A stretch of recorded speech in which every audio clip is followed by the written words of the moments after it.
For those who don't know who I am, my name is Georgia, and I'm a part of the youth team here at Audacious Church. Woo-hoo! I have the privilege of working under Joel and Amy as the high school's pastor, and I have the privilege tonight for 25 minutes to share something with you that I feel has been in my heart for a couple of months. Is that okay? Amazing. So if you've got your notepads, why don't you bring them out? We'll allow you to use your phones if you've got them on airplane mode. But I feel like I'm really excited tonight because I feel like God's going to do something really significant. Don't you guys agree? Come on. So the title of this message is Get Off the Curb.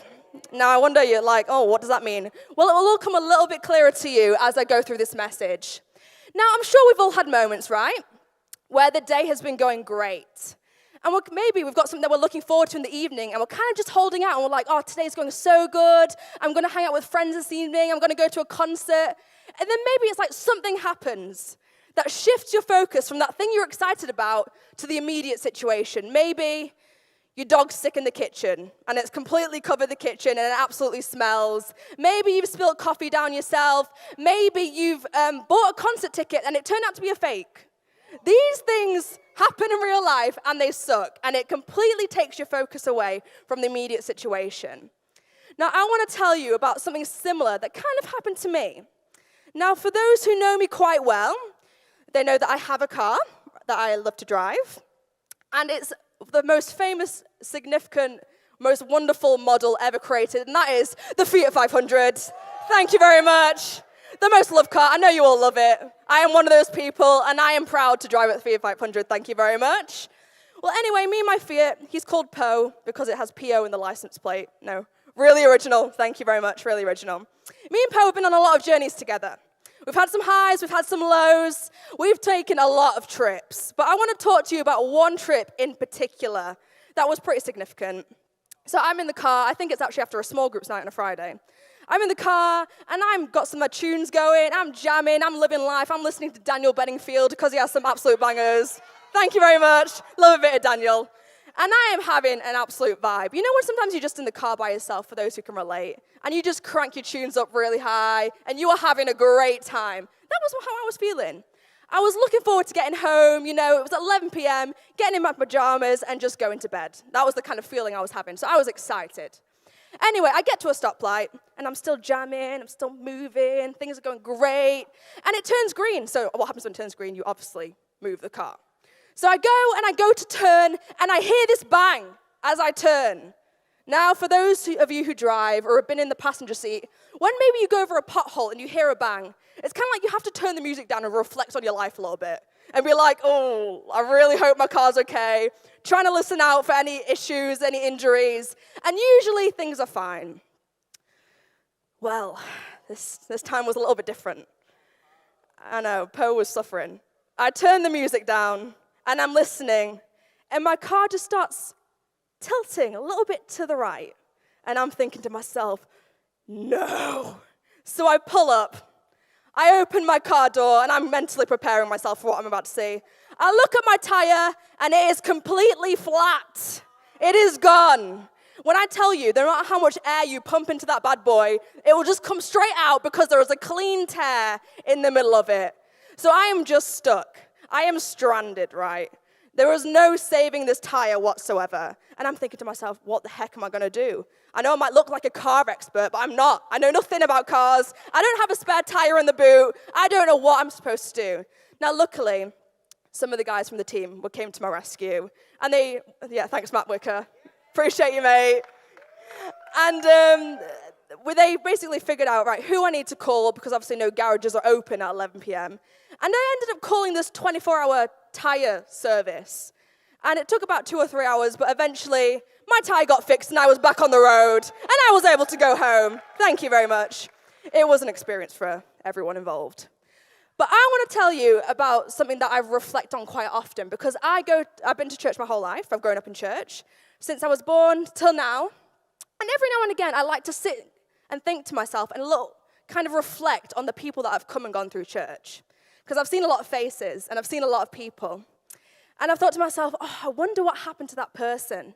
They were so on fire for God. They were serving on team. They were right at the front in the praise pit. And I saw them every week. And suddenly, it's like they were just gone. Now, sometimes it's because they, go to a different church or they move to a different country. But I'm talking about the times when they just stop coming to church, when they just stop believing in God. And it's almost heartbreaking because you're like, oh, what happened to these people?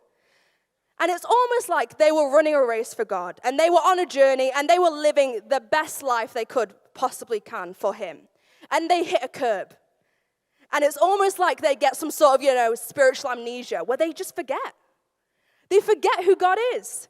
They forget who God's done. And I'm sure many of you know some people that have maybe forgotten. And it's heartbreaking.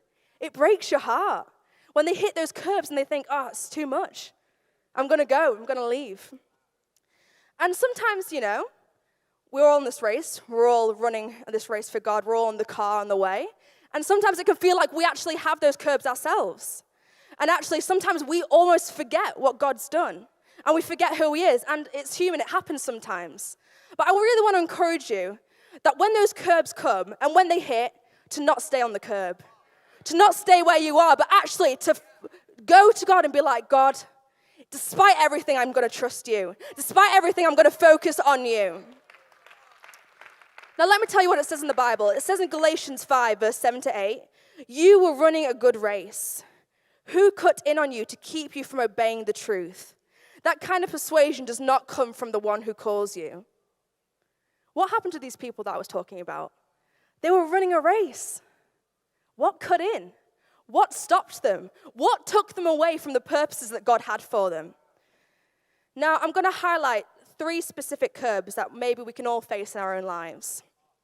And no pun intended, it's literally where the rubber meets the road with these kinds of things. Yeah, thank you. Got a few laughs there. Where the rubber meets the road, because actually your faith is not tested in the good times, but it's tested in the bad. Because it's when we have those bad times, it's almost like we have to recognize, oh God, I can't do this on my own. And when people don't have a fixed focus on God, it can be easy to turn away. So I'm going to talk about 3 specific curbs. Everyone say curb number 1. Curb number 1 is the curb of disappointment. Now, I think some of you are maybe reflecting a little bit on the times where you have been disappointed, but these are for the people that are saying, oh, I had this certain expectation of the way things were going to be, and I was let down. I put my faith and my trust in a friend, in a leader, in a person. They let me down. Now, we all face certain disappointments outside of church, like you really studied hard for a test this time, and you didn't get the grade you wanted. Or you tried to go for a job that you were like, oh, I have faith, I can get this job. And you actually didn't get it. We face disappointment sometimes. But I'm talking about a different kind of disappointment. Now, it says in Philippians 1 verse 6, being confident of this, that he who began a good work in you will carry it on to completion until the day of Jesus Christ. Now, one of the main issues we have when we are disappointed is that we actually put our faith and trust in people instead of God. And it's an easy mistake. We have people that we idolize. We have people that we're like, oh, they're awesome. Social media plays a big part in that. And when they do something wrong, it almost feels like a personal attack. Because you're like, you put your faith in that person. You put your trust in that person. You thought they were the bomb. You thought they were great. And then when they do something wrong, you're like, oh, it cuts deep. It really cuts deep. So what happens when you've done that with someone you were really close to? A friend?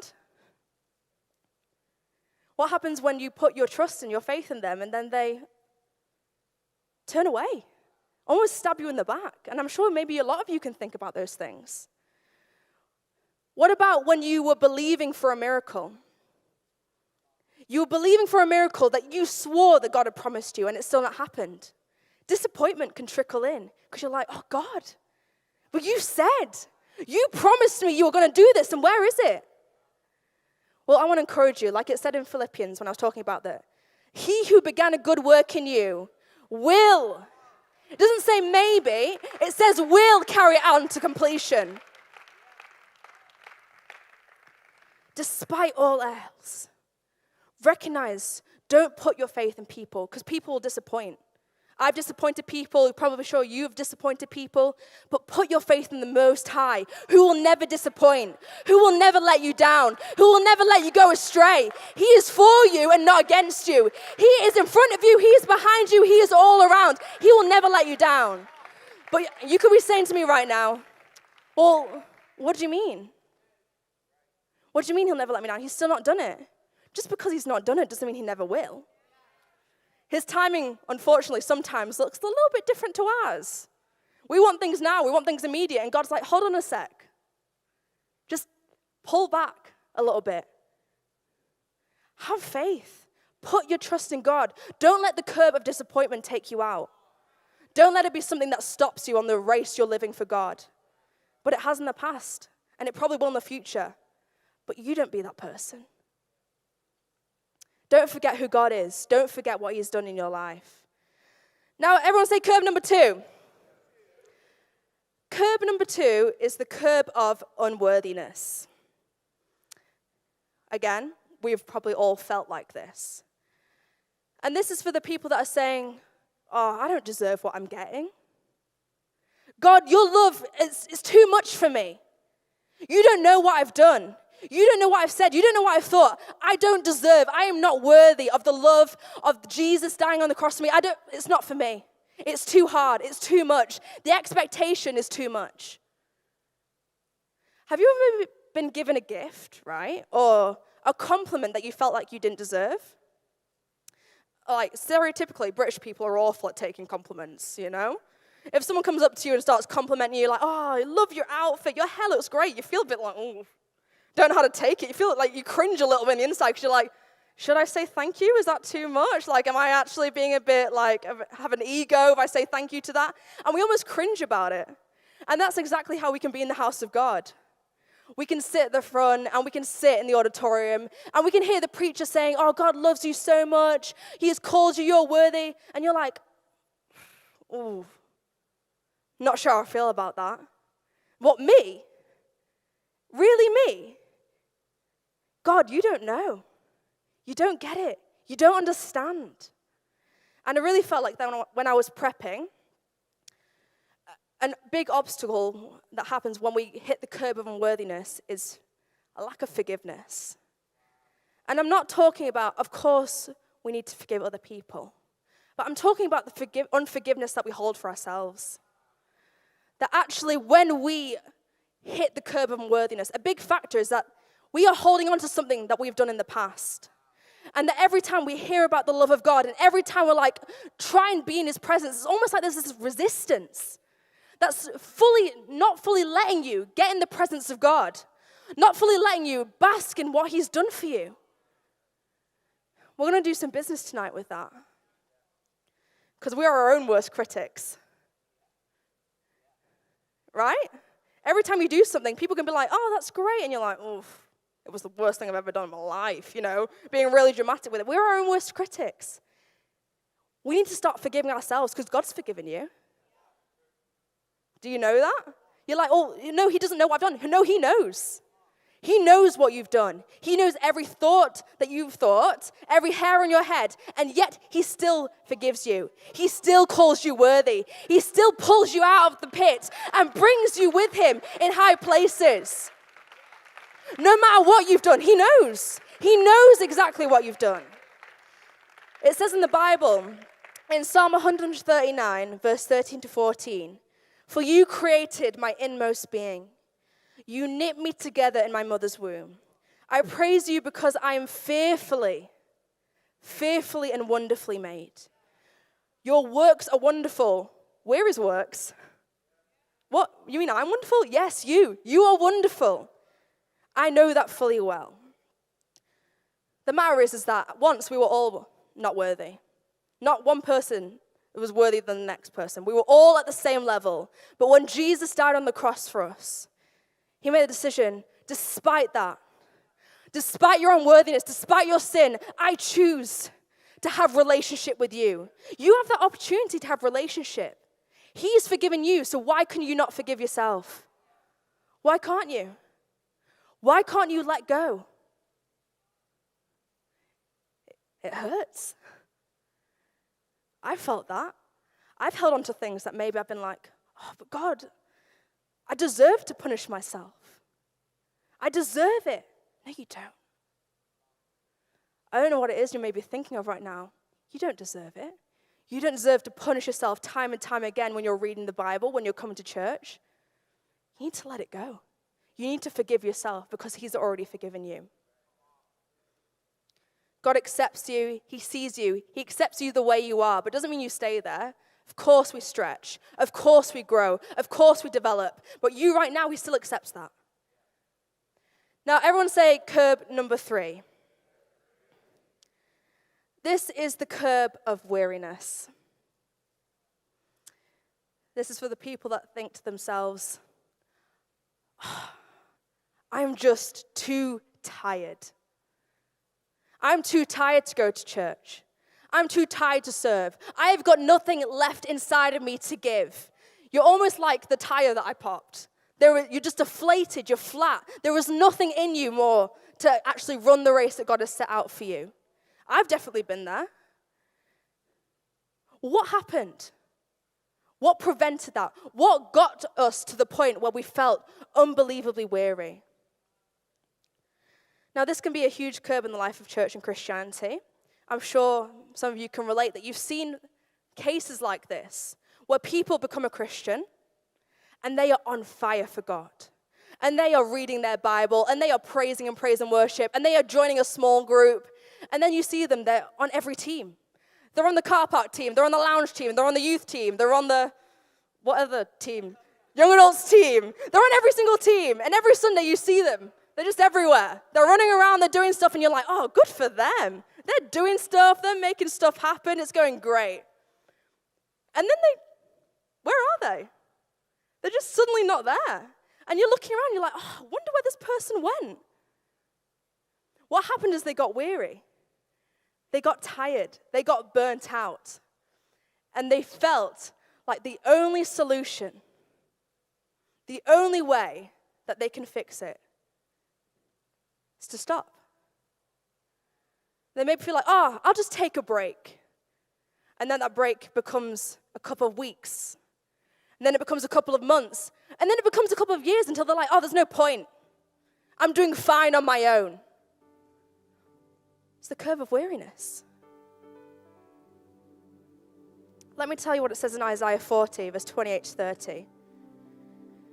Do you not know? Have you not heard? The Lord is the everlasting God, the creator of the ends of the earth. He will not grow tired or weary, and increases the power of the weak. Even youths grow tired and weary, and young men stumble and fall. The reason we feel tired and we can maybe fall back and feel like we need to take a break is because our focus has shifted. Not on building God's kingdom, not on building his church, but actually pleasing other people. We're not serving anymore for God. We're not serving anymore for the church. We're serving just to make ourselves look good. We're serving to be like, oh, if I do this team that one Sunday, if I do that team, then they're going to think I'm great. They're going to think I'm worth something. They're going to think I'm worthy of doing more. And it's actually for other people's approval instead of God's. And it's an easy mistake to fall into. I've definitely been there. It got to a point where I was so weary that I actually lost some hair on my head. I was exhausted. And why was that? Because I was looking for other people's approval and not actually looking at the one who can sustain, who can satisfy, who can give the strength, who can maybe fill the hole that I can sometimes feel.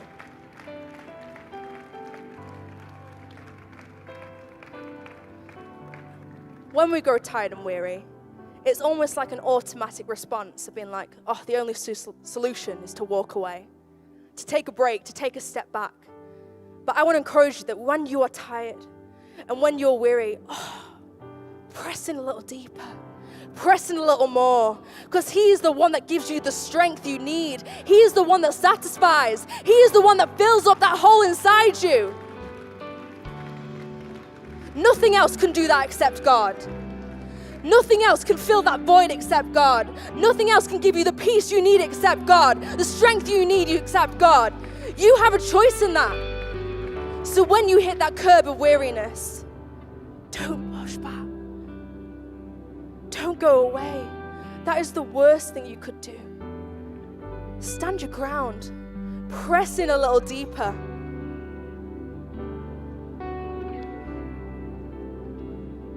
You have to decide what is pleasing, what are you doing? One thing, what are you doing in church? And is it to please God or is it to please other people? If it's to please other people, I'm going to say it right now, you won't last. It eventually runs out. It eventually runs dry. You've got to fix your focus back on the one who sustains, the one who satisfies. There's this amazing verse in Matthew 11, verse 28 to 30. And it says this: Are you tired, worn out, burnt out on religion? Come to me. Get away with me and you'll recover your life. I'll show you how to take a real rest. Walk with me and work with me. Watch how I do it. Learn the unforced rhythms of grace. I won't lay anything heavy or ill-fitting on you. Keep company with me and you'll learn to live freely and lightly. Wow, what a verse, hey? I'm going to repeat that again, but I want you all to do me a favor. I want you to close your eyes for a second. Now, we all get tired. We all get caught up in life. We all get weary. But when I speak this verse again, I just want you to imagine it's the love of God, that it's God's strength and it's God's peace. And I just want you to sit and feel it for a second. Are you tired, worn out, burned out on religion? Come to me. Get away with me and you'll recover your life. I'll show you how to take a real rest. Walk with me and work with me. Watch how I do it. Learn the unforced rhythms of grace. I won't lay anything heavy or ill-fitting on you. Keep company with me and you'll learn to live freely and lightly. Wow. God doesn't make you weary. He makes you strong. He sustains. He satisfies. He is the one that gives you eternal life. We were talking about eternity this morning. He is eternity. So don't back away. We get tired, sure, we get caught up in life, but that's when you press in a little bit deeper. You stand your ground and you're like, God, I am not moving. I'm going to get off that curb of weariness and I'm going to get back in that car and I'm going to run and go the distance and last and run the race that God has called me to. Because He has called you to so much more than where you are right now. So much more. But you've got to decide, are you going to get off the curb? Are you going to get that tire fixed and get back in that car? Fix your focus on God, on who He is, on what He's done. Because He has done amazing things and He will do amazing things. So I've talked about 3 curbs. The first one being disappointment. The second one being unworthiness. And the third one being weariness. We tend to associate those things with God sometimes. We're like, oh, God let me down. God, I feel I'm just too unworthy. God, I'm just weary and I can't do this anymore. But I want to tell you right now, God never lets you down. God is the one that makes you feel worthy. God is your strength. Don't let the curb take you out. Don't let it take you away. It's taken away so many people. You be the one that stands your ground. No matter what comes out of you, no matter what curbs you hit, you're making a decision right now. I'm staying. I'm not going anywhere. I'm getting back in that car and I'm continuing to go the distance, to run my race for God. It's in your destiny. God has appointed that for you. God has given that to you. And God has got a plan for each and every one of you. So when we hit those curbs, we have 2 choices. 2. And no one can make those decisions for us either. No one can make the choice for us. The first one is, you hit the curb, the tire's flat, and you're like, sack it. This is too hard. I'm just going to walk away because I cannot deal with this. I cannot deal with this anymore. I'm just going to walk away. Well, what happens then? You sit on the side of the curb and life just decides to pass you by and you're just waiting for something that's never going to come because you've not made that decision. Or we can do a second choice, yeah? We can have a second choice. Is that actually when that curb hits, like I did when I had to call that 24-hour tire guy, we've got to ask for help. We can't do this on our own. And there are two ways. One is, who have you got around you? Who are the people around you that are loving on you, supporting you no matter what happens? And one, the ultimate helper, the ultimate restorer, saying, God, I can't do this on my own. I need you. I need you in my life, and I am going to get off this curb with your help. Newsflash, guys, we can't do this on our own. Even when things are going good, you can't do it on your own. It's not by us, it's by Him. By trusting in Him, by putting our faith in Him, that we can do anything. So we have two decisions, two choices. Let's keep the main thing the main thing. Let's just focus on God. It can be as simple as that. Ask for help. Focus on God. I said this a little bit earlier. You know, when I talked about how I could sometimes think about, people that have come and gone in church. Can we just make a decision today that we are not going to be those people that are hot one minute and cold the next and are thinking this is too hard? But let's make a decision today. I'm going to go the distance. I'm going to last. I'm going to be the person that's on my deathbed saying, Lord, I was faithful to you till the end. No matter what curb came my way, I got off that curb. With your help, God, I trusted in you. I read the Bible. I had faith in you.